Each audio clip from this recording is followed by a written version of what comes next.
This video will teach you how to set up breakout rooms in Zoom.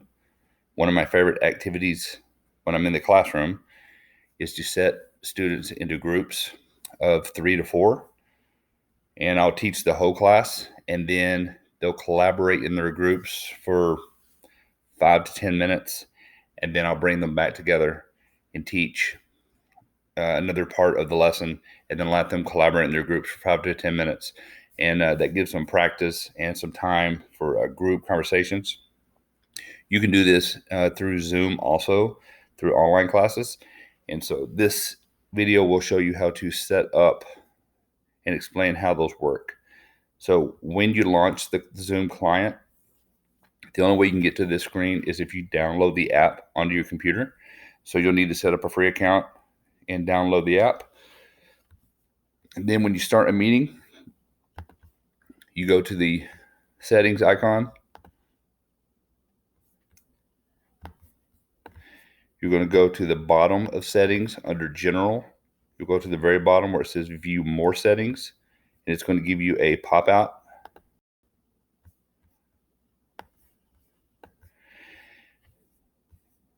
Under the settings tab, you'll go all the way down until you reach breakout room. Under the advanced, it's turned off by default. You want to turn that on. That allows you to be able to set up breakout rooms. This checkbox needs to be checked because you want to be able to manually assign students to rooms and be able to move them from one room to the other. If it's not checked, then Zoom just automatically assigns students randomly. You'll still have the option to assign randomly, but this gives you the power to be able to move students around.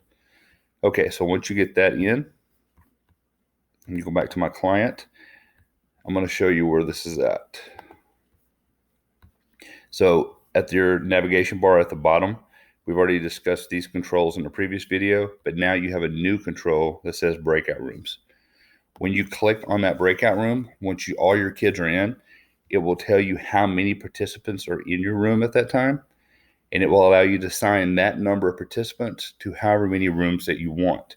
By default, you're in one room with all your participants. You can set to manually assign them or automatically.